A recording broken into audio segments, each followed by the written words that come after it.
Hello and welcome to another episode of Positive Chats. Today we have Denhard with us, who's an expert on content marketing. Welcome to the show. Thanks for having me. And let's get on with the questions. So a lot of content that I see at the moment is purely there to tick a box. It's for the sake of it. Someone's told them they need to do content. And it's quite infuriating, and obviously it does nothing for them. Do you think this is going to change? And how is it going to change? And when will this happen?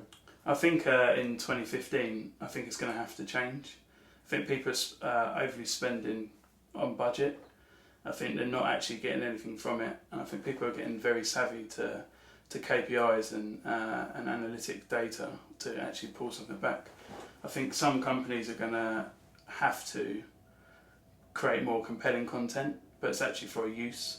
I think there's a lot of companies out there at the moment that create content for content's sake, and basically what they do is they put it on the blog or they put it on the website, and there's nothing after that. There's no interaction with their consumers, their customers.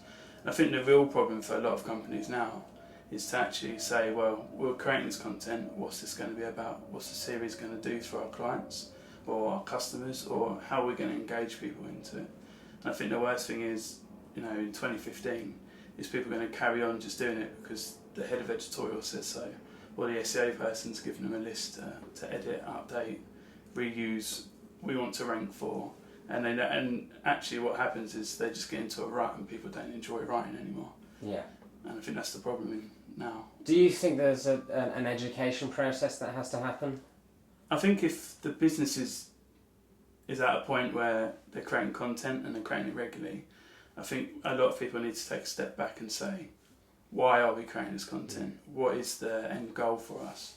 And if we're not hitting the end goal, how do we do that? And I think I've got two mottos that I say a lot of the time, is always be auditing and always be marketing.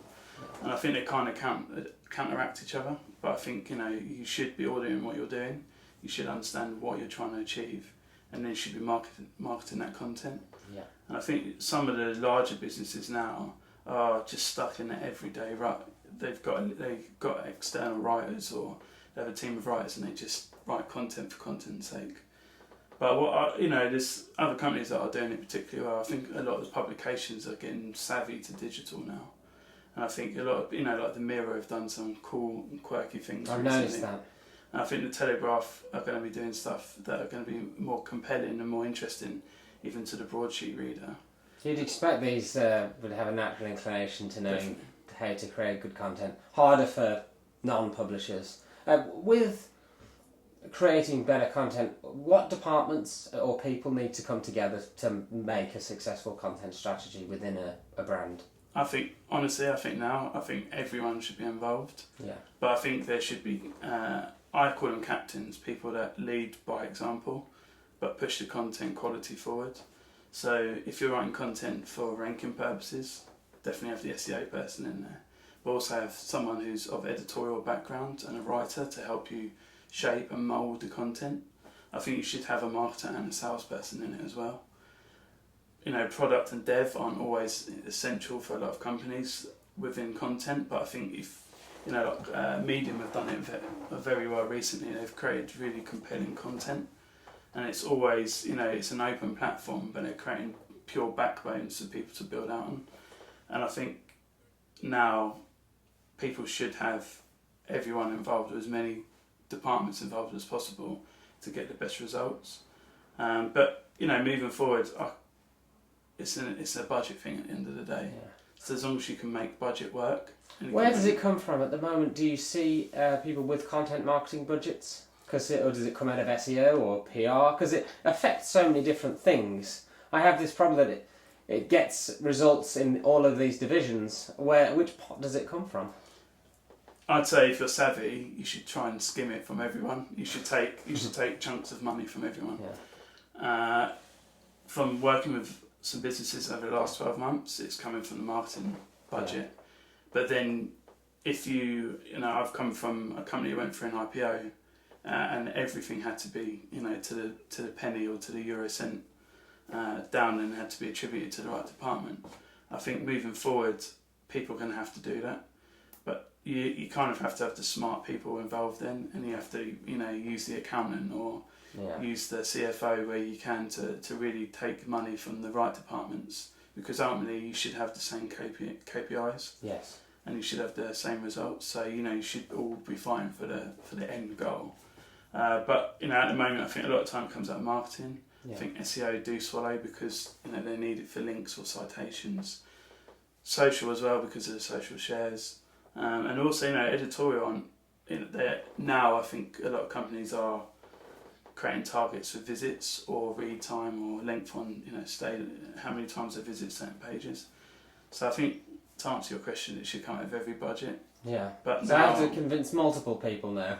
I think honestly, I think if you can break it down by line item almost and say this is the time we need from each department, this is the resource that we're going to use. This this clearly is coming out of PR. This comes out of social media. This comes out of SEO. I'm enjoying this. This is free consultancy. Yeah. It's a video podcast for everyone, but I'm getting free consultancy at the same time. For me, PR is PR's got a large budget. SEO do have technically do have large budgets. So I think at the moment it's taken from SEO, but I think if you're a smart head of SEO or director of SEO, you should be trying to split your budget with the other departments. Yeah. But getting buying and selling, that's the core problem for most people. Yeah. But as long as you've got actionable targets, I think it's easy to get. I think you can get the right budget from it. But again, it all depends on the company or the agency that you're going to work with. Yeah. Cool. Okay, so we've seen people like the Mirror create bigger, more interactive, interesting content. What do you think of that? Do you think more publications will start doing that? What do you think of the trends for 2015? I think for publications, it's moving away from the generic, basic content, creating an article that people will read, but they won't do much afterwards. I think people have learnt from the likes of BuzzFeed because the clickbait and they're interested and people go on there and they share it. And I think we've seen a trend. Like the Mirror Group have done some quite cool interactive content, and also they've used raw data in a lot of their publications where maybe they couldn't have done on the mirror.co.uk but have done through a lot of the sites. AMP's a really good example of that. They've used a blend of infographics, interactive pieces, polls, questionnaires, and I think the trend moving forward for a lot of companies will be to take the learnings from the Mirror and really implement that across their own publications. I think where you've got potentially bigger issues are the paywalls, because then ultimately they're not shareable, or you get even Harvard Business Review now, you've only got 5 reads. So I think moving forward, I think people will use that, but only if they're open and not behind the paywall. The other thing I think a lot of publications are learning from is that people want to read multiple articles, and even if they are, they come there from a social share, they want to stay on there and read something equally entertaining. And I think that's going to be the problem for a lot of companies in 2015, is keeping people entertained or keeping their interest. If you ever look at the Mail, the Daily Mail, you have to say what you want about the content quality. And, they produce a lot of articles, they do. And they're very successful, but I don't read it. If you're ever on the tube or the train, I'd say at least 1 in 3 people are flicking through the app, and I think that they've mastered the art of having questionable content but also answering questions. I knew the previous head of SEO at the Daily Mail, and he said to me that half of their visitors are people that love them and half of them are the people that hate them. They've mastered the art of baiting people onto their site, and also producing a tremendous amount of content. They're very clever. I think that they can only go strength to strength really. If it's the Marmite effect, love hate. If you can create emotion or affinity with your brand, you're going to get people coming back. Yeah. And that's that's 2 of the core areas I think with content marketing, is that you really need to draw into and tap out of human beings. Yeah. I think content has to draw emotion, or has to draw affinity to the brand, or has to make you want to feel like you've learnt something, or you've pushed some teaching on someone. Yeah. The hook. Yeah, exactly. And moving into 2015 and beyond, I think people are going to have to learn that one piece of content isn't always enough. Yes, that is a major point that I'm trying to sell at the moment. Well, publications, you would expect, like the Mirror, to get this sooner than everyone else. We've done some interactives with brands. Do you think brands will catch up and with people like the Mirror and start putting content like that out? Do you think they'll see the advantages? I think people will. It's just big moves or big tech changes are bigger steps and bigger leaps for people. The harder, the bigger the change, the harder it is for them to understand. Sure. But I think I definitely see from the people I'm interacting with and meeting and doing workshops with, they want to do bigger pieces. They want to learn the benefits of doing bigger pieces. The harder it is for the change, the longer it's going to take. But I think you have to take baby steps. Yeah, companies do try things out. Yeah. But it's getting understanding the audience and understanding the right piece. But also having content calendars is essential. You have to leverage events. The hook is so important, like you said. Yeah. And if people don't understand the hook or why they're reading it on a certain publication, the likelihood is they're not going to always want to choose to come back. That's one way that I use to convince clients to go for the branded utility, branded entertainment, is to fit it in with their marketing calendar, be topical. There are definitely certain rules to make content successful. In a way, the creative part is secondary to the process, I would say, for successful content. The one thing people should do is it should be married in the middle, and everyone should speak a similar language, not the same, but they should understand what they're doing to the output and understand what they're achieving for it. And I think the worst thing is when you don't educate the development team or the coding or creative teams to what they're actually doing at the end and how important it is. Because at the moment, design is imperative. The importance of design is so important in such in an ever increasing visual world now, especially smartphones. And so we have to anchor our brainstorms with a set of rules, which is something we're struggling with. Is rather than any idea under the sun, then we'll pick the best. You have to anchor it based on the certain principles we need to adhere to if we're doing this for reasons of exposure. So, we're interviewing on Blue Mondays, the officially the most depressing day of the year, and I think people have leveraged that already. I think what people need to do is they need to pick the right hooks, they need to pick the right calendar events, and then leverage upon that, because some companies don't understand that they're not always going to be applicable. Pizza, people that you order from pizza, you can order pizza 7 days a week, but not everyone fancies pizza 7 days. So it's certain events that you are relevant for, and people want to interact with you around.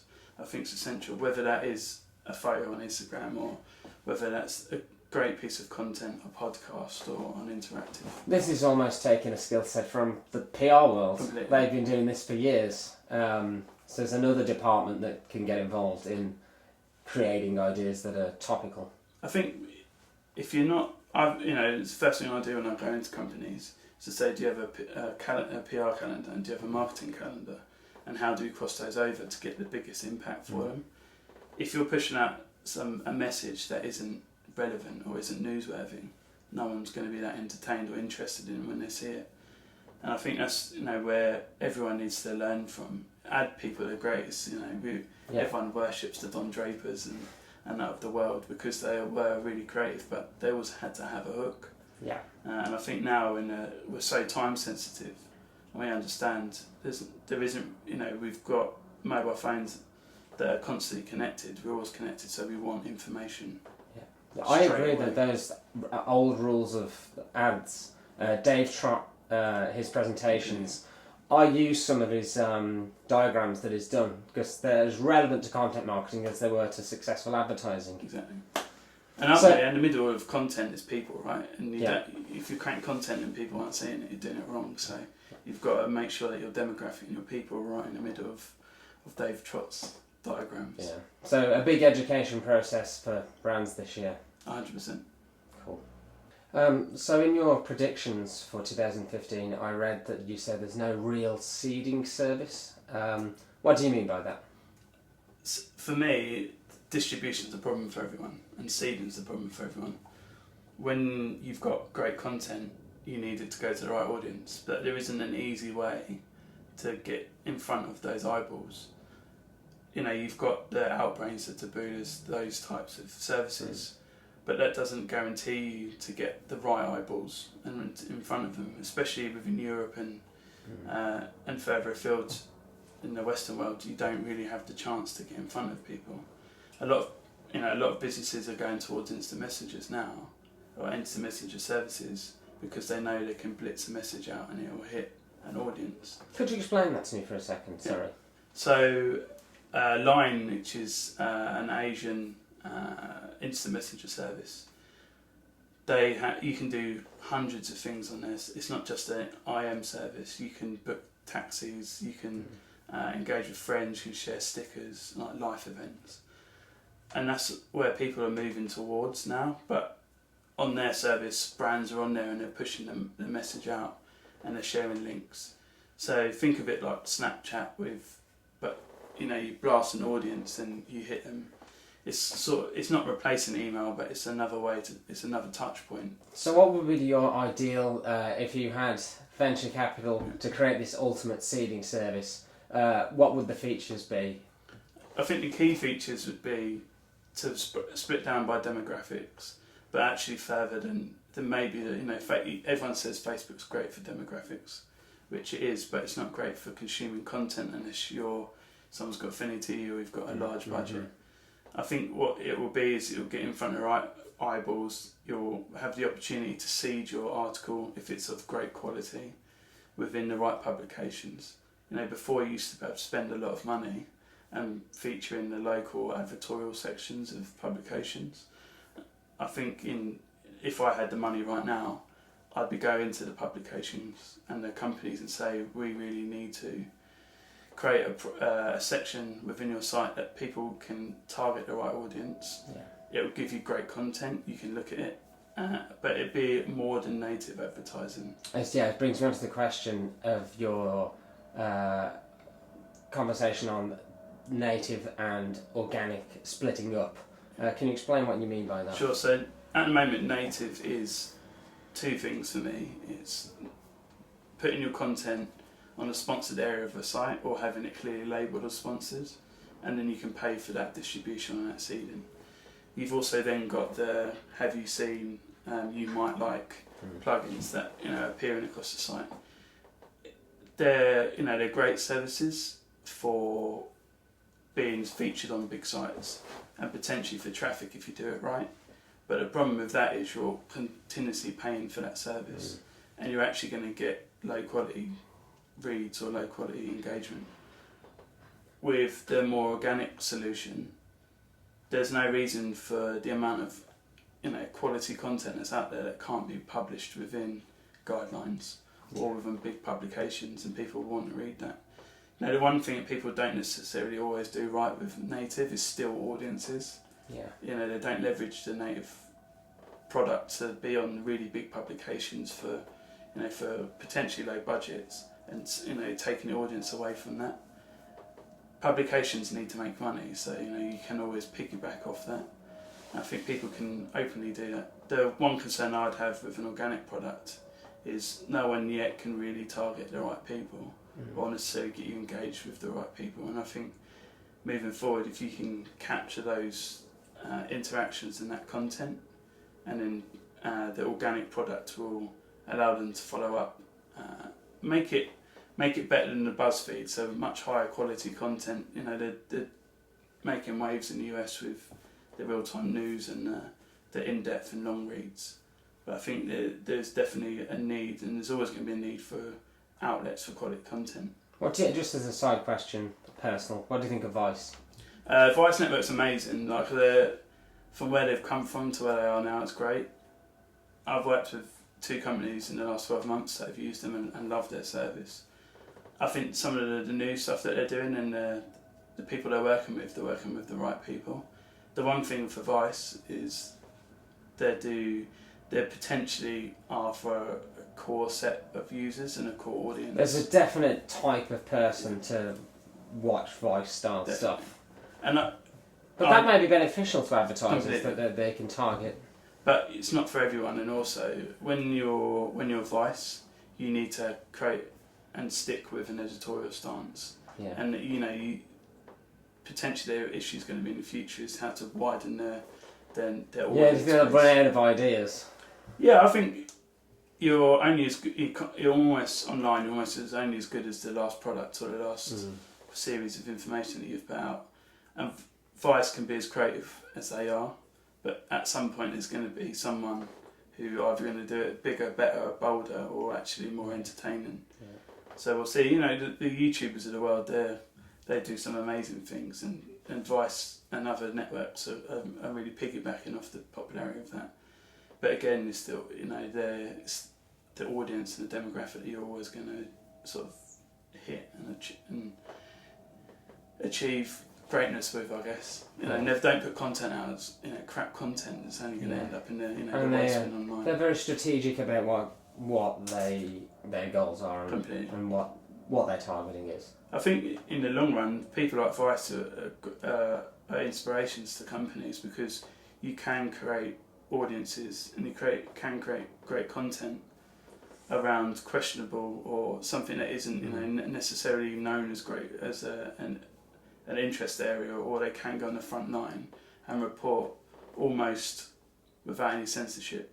It's proof there that content can build brand. 100%. 100%. And I think old brands now need content more than they ever have, is to re-educate and realign with new audiences, or almost buy back old audiences. Yeah. So like Johnson & Johnson, Kraft Foods are doing loads and loads of work at the moment just to try and re-engage and re-educate users, which is great. So there's lots of work for consultants such as yourself to I hope so. Educate the marketplace. I hope so. Excellent. Okay, so what do you think of the, not newer services, but newer than Twitter and Facebook, Instagram, Pinterest, Snapchat? What do you think of these for marketing purposes, and how well do you think they're going to do? How are they making money? Well, it's an interesting area. I personally love Pinterest and Instagram, or Pinstagram as I call it now, because they're visual, and I think people now are used to being hit up with really small content on Twitter and Facebook to click through, and I think now people want to be entertained and visually entertained by really high quality content. With Pinterest, for instance, there's a huge movement for Pinterest to actually engage male audiences, and because it was so female heavily orientated. But what they're doing is they've just opened promoted pins to everyone, and it's a really interesting. In the UK too? Yeah, everywhere. Yeah. Excellent. And I think what Pinterest allows people to do is to tap into multiple areas of everyone's lives. So you can have an inspiration board, you can have a wish list, a buy me board, you can have a present board, and also people plan for weddings on Pinterest. But it gives such an insight into people's lives. Pinterest is all about interests, it isn't really about the person. So most people now follow boards, they don't follow people, and I think that's they've really allowed people to invest their time into what they're truly interested in, and not worry about an algorithm changing their interests or influencing their decisions. So Pinterest I personally believe Pinterest is going to be something people really have to invest time into. Yeah. Whether you're a brand or you're an individual. So you don't think you can just spend money on Pinterest and have it work? For me, Pinterest is purely around organic seeding and having the right interesting story to tell. It's really a storyboard. Yeah. So it's all about having the right product and the right account to allow people to find interest in. If you're brand new and you went on, for instance, and just tried to do a paid promotion or have paid promoted to pins, I don't think people are really going to win from doing that. If you build up that organic audience, though, that's when the promoted stuff can be useful. Definitely. Because obviously Pinterest have to make money at some point. Pinterest at the moment are a company that, they've obviously got bigger, grander plans, but for now, they're all about organic growth. They're all about a quality destination for people to be on.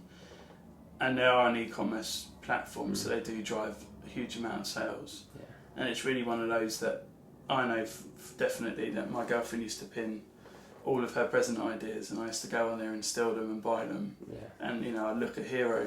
So I think a lot of people now have that mindset, is they can go to Pinterest and find a lot of interesting information about people.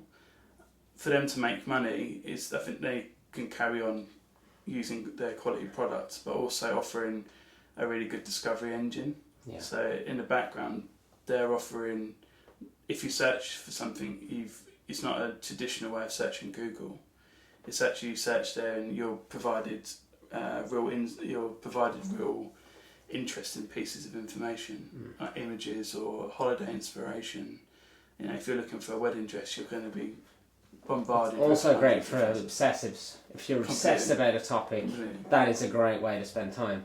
And I think the other thing to remember about Pinterest is, when you're on Pinterest, you spend a lot of time on there because everything around you is still relevant, is still open. People say infographics are dead. They're oversaturated, but they do perform pretty well. And everyone says SEO is dead. Exactly. X is dead. So for Pinterest, just need to keep offering really great services and keep working on their discovery engine and their search, because there's going to have to be an education piece where they move people away from how people use Google and their local search engines to how they're going to search Pinterest. I'm a recent converter to Pinterest. I do enjoy it. Yeah, I think going back to Instagram, sort of touching on Instagram, I think Instagram have taken almost the lead on high quality content. So some people don't post pictures for days, but when they do post, it's really, really good content or really high quality images. So a hip hop producer, Jermaine Dupri, he talks about Instagram a lot and being really influential for him, because he posts the same images but at different times to see when he gets the highest point of engagement, the most amount of likes. And again, it's another great touch point for brands to be on there.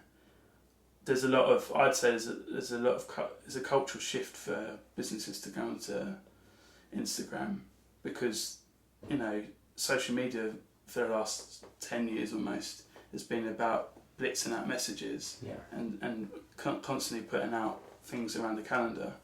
With Instagram and likewise with Pinterest, it's all about putting out really, really high quality content that people want to engage with. Quality over quantity. Yeah, and I think the sponsored posts and pictures on Instagram do pretty well as well, because they've got their targeting down to a T. Being a Facebook company, they have learned a lot of information. So they've got good targeting, and you can optimise campaigns as you go on. And okay, cool. I think Instagram allows people to have an aspirational life.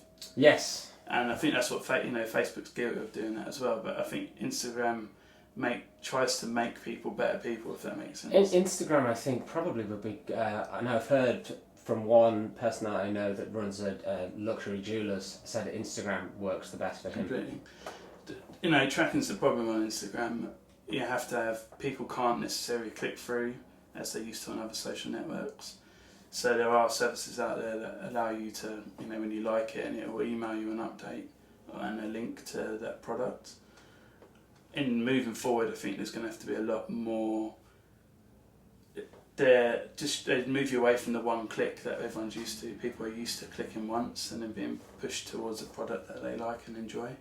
I think with Instagram, it kind of either makes you want to go there or makes you want to follow your account more.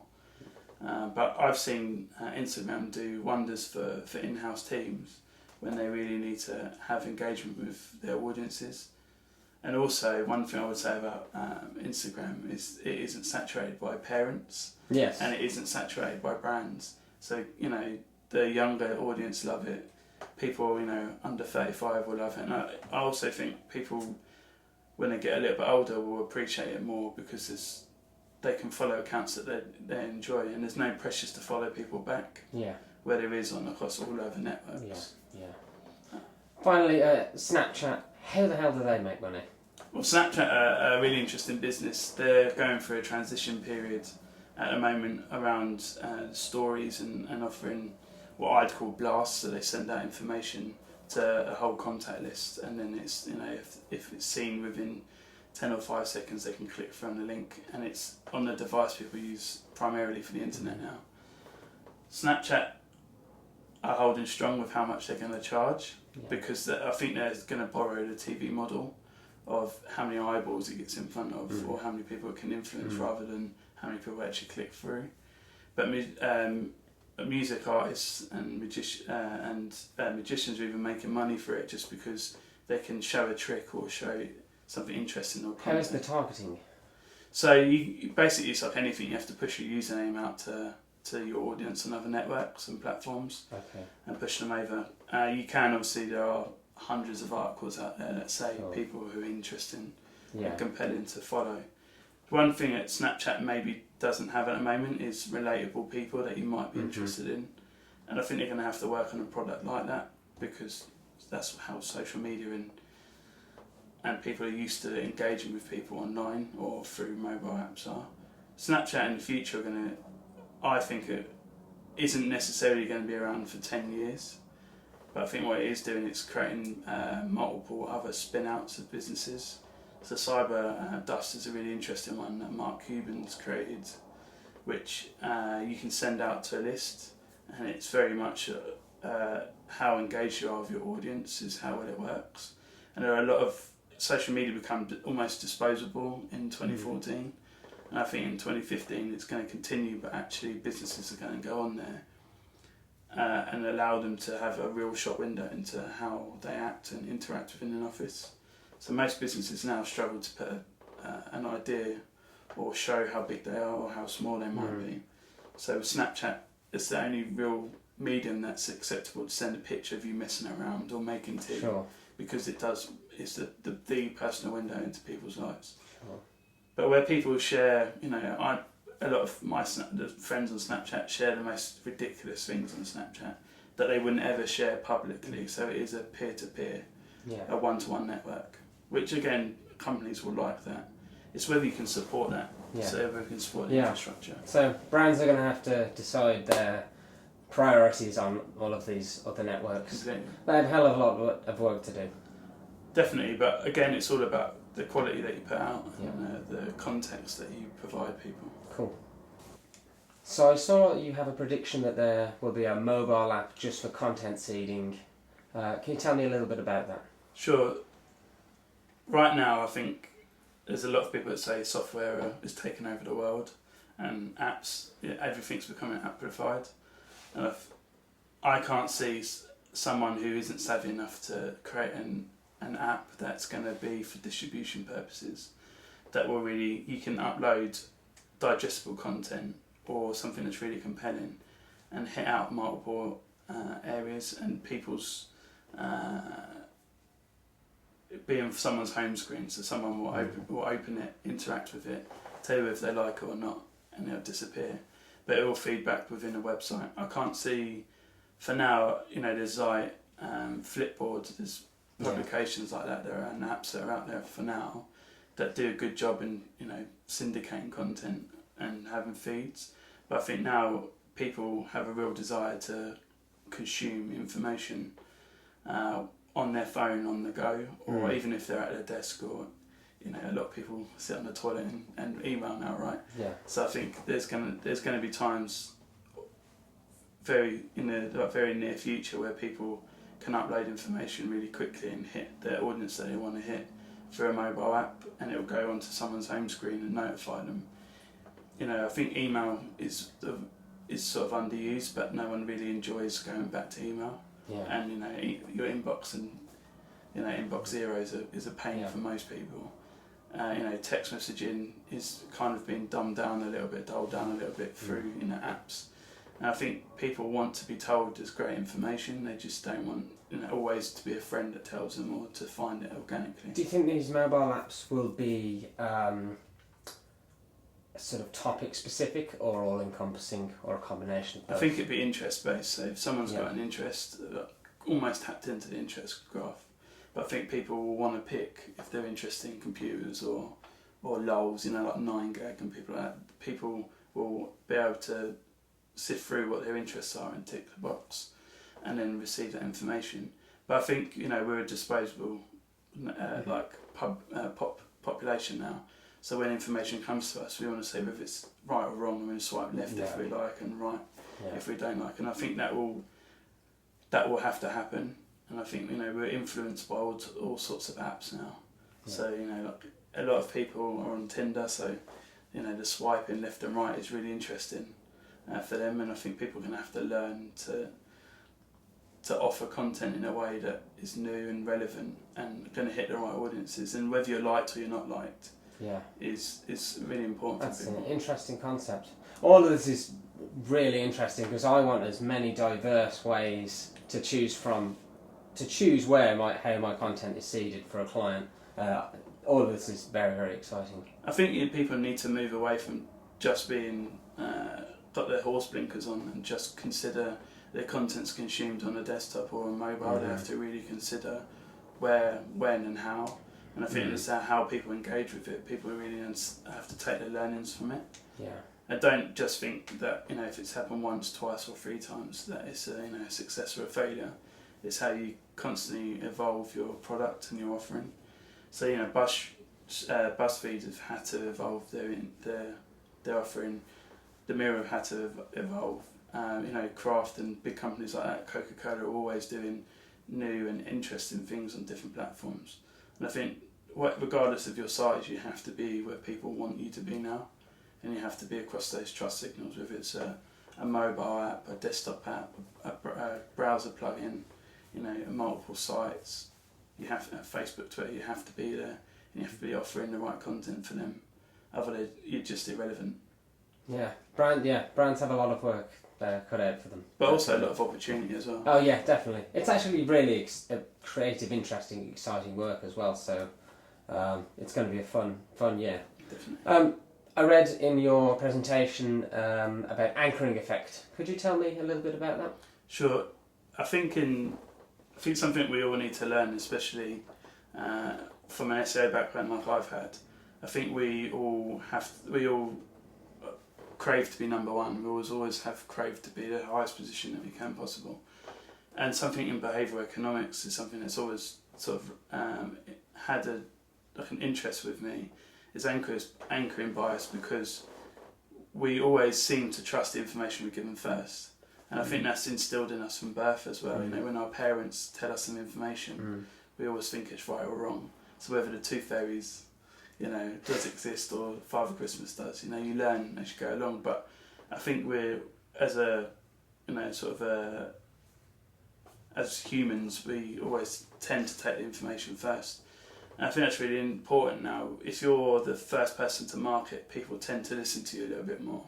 I think if you're ranking number one in Google, people tend to trust you a little bit more because you've been, an algorithm's decided you're most relevant. Yeah. If you're the first thing in someone's feed or someone that likes you, you tend to take that away with you and take that as gospel. So all the more importance on doing good content marketing to get links to get you those top positions. Definitely, and also it's to be the right. It's being right and giving people the right entertaining or give the correct answer to people first, or being seen as the authority or the expert. Yeah, being helpful. Google's guidelines have said this for 15 years. Finally, we're catching up. We're adhering to it, yeah. Excellent. Okay, excuse me if I pronounce this wrong, but the von Restorff effect, could you tell me a little bit about that? Sure. It's basically, how I explain it to myself is the information that stands out for other people and that stands out from their competitors or stands out from being dull and boring tends to be consumed better. And I think that's essential in content, especially content marketing, is because at the moment, in the last couple of years, there was a real surge towards creating creative content, but whether that was creative enough or not, I think digital marketing's often a copycat industry, and we often copy what other people have done, and we're scared to be unique and individual. And I think what we can take away from this theory is that, it completely rings true for me, is that if something is bigger, grander, more interesting, more compelling, you do take that information in and you do understand it a lot more than you would other people. So I think it's vital that people understand that standing out is essential. Yeah, I definitely Even back in old school ad days, if you've seen 1,000 ad messages a day, the one that stands out is the one that's going to actually get more business. So it's still relevant today. I think one of the previous podcasts with Rory was really interesting because he said how many messages we see and how we interact with it. And I think it's almost how we view it and then what we do with it. The message is sometimes secondary to how we actually view it. Yeah. So I think that's really important. So what is the goal gradient effect? So it's when you're prompted already or you're further down the journey than you would be if you just started from scratch. So essentially it's when, for me, and saying it in layman terms again, it's when someone started a influential purchase journey. So they might have offered you an example of a holiday, or they might have something saved for you and you can go across and buy it. What a lot of people have now is decision fatigue. So I know it's spoken about quite a bit, but I completely think it's true online, is that people go online to find an answer or to be inspired to do something. And I think the goal gradient effect's a really good example of this, because online you can start a journey through interactive content. So if you're a holiday maker or a holiday client and then you wanted to influence people's journeys or their purchase journey, you could offer something really interactive.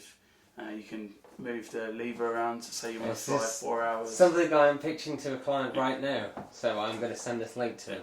And I think the other thing that it allows you to do is it allows you to give people options as well, but also make it really easy for someone to make a decision. It's like marketing. It's marketing, but also functional as well. Definitely. And I think I think if marketing isn't functional, it doesn't work. Yeah. So I think you have to make it, that makes it easier for people. Yeah. Rory Sutherland said he always opts for branded utility before Definitely. branded entertainment. Definitely. Okay, so the big one that's always going to be asked at the end of the presentation, what's the ROI? How do we work out the ROI of this content stuff? Content stuff. For me, it is breaking it down and working out where it applies and who it applies to. So for me, if you're doing a bigger piece of content marketing and it applies for SEO and you're doing it for SEO, social media, you break it down into what goals are relevant to that team. So for me, it's breaking down the goals for, is it generating links? Has it generated you traffic? Has it become relevant? Has it created social shares? How many? Has it created comments as well? For PR, has it got you onto a unique publication? Have people start to talk about you? Is it a relevant piece of news, and is it newsworthy? So has it hit their targets and taken off their targets as well? And then also associating the costs, so internal costs and external costs. So as an agency, how much does it cost a client? Yeah. You're breaking down into line items. And how much internal time has it taken as well? Yes. So is it the management of the project? So if they've had to do some PM work, how much do they attribute to that? Is it how much seeding an email? Maybe if they send an email out, how much that's cost them? And how much maybe that's impacted their open rates or deletion rates? And then also if they put any paid media in themselves, so how much does that cost? So personally, I say if your content's not good enough for you to pay for promotion, or you wouldn't pay to promote it, it's probably not good enough. So I think you have to really understand how much, break it down into every area, and then break down the costs into the. And it's likely bespoke per client what you report on. Personally, I think every as long as you've got a good tick sheet or worksheet to work from, the basics are the same. So as long, but I think to make it actionable for people, it's what boxes it tick, what it's applicable to, and then what goals do they hit or don't hit, and the cost that they hit, the costing at the end of it. That is the one thing I like most about the content marketing that we do, is that there's so much you can report on. There's just so many benefits. That's one thing I really love about content marketing. So with that in mind, that you can track ROI, do you see bigger budgets for content marketing in 2015? I think companies would be silly if they don't increase the budgets. I think as long as they've got proof that it does work, proof of concept, I think that they have to make it bigger. I think to make people interested in what you're doing, especially in 2015, you've got to have the right promotional budget. You have to have the right creation budget, whether that's in-house or through an agency like yourselves. I think people have to have bigger budgets to make it work, and it's only going to get more aggressive the more that content marketing is used as an outlet or as a channel for people. But one thing I would say is, don't increase the budget for budget's sake. Actually increase it because you're going to get the right output and also the right entertaining or right utility at the end. Especially something that's interactive. I agree. In this world of social media and content marketing and the younger generation, just pure brochure sites are not going to cut it at some point. I honestly can't see, with the way the industry's going and how creative you have to be in a lot of other disciplines, and especially social media and SEO now, I can't see people not having to increase their spend in content marketing. And doing it right is essential, so spend a little bit more to get the right output. I mean, even just for SEO, you need to do content marketing, so I hope it eventually gets rid of these SEO agencies that just offer you advice on edit that alt tag and edit that meta tag, and it does nothing of real value. I hope it kills them off, if I'm honest. I think from experience of some of the work that you guys have done and seeing what other people are doing, I think that certain agencies are really going to have to up their game to catch up, and also to give their clients what they need. And a lot of people I work with and have worked with really need someone to work out the holistic marketing element and how to intertwine content into social and into SEO, and I think it can only increase this year. There's a management consultant element to it, isn't it? Because changes within the organisation need to be made for this to happen. But I think your process is, I think you touching on process is essential. Myself, I've got 18 steps that I tell people that they should follow, and that's from working with a lot of different companies. It's not the perfect process for everyone, but I think people need to integrate and understand that they need to involve everyone and involve the right, and especially the right people to get there. We have heuristics, rules of thumb, and then some concrete rules that make things work. So for 2015, lots of exciting things that may happen, and hopefully greater budgets for content marketing, which will mean better content on the internet, which is good for everyone. Raising the status quo, I think that's what we have to do in content marketing. Yeah, well, I'm sure we can do that. So, thank you for your time, Danny. Thanks for having me. And thank you for watching Positive Chats. We will see you soon.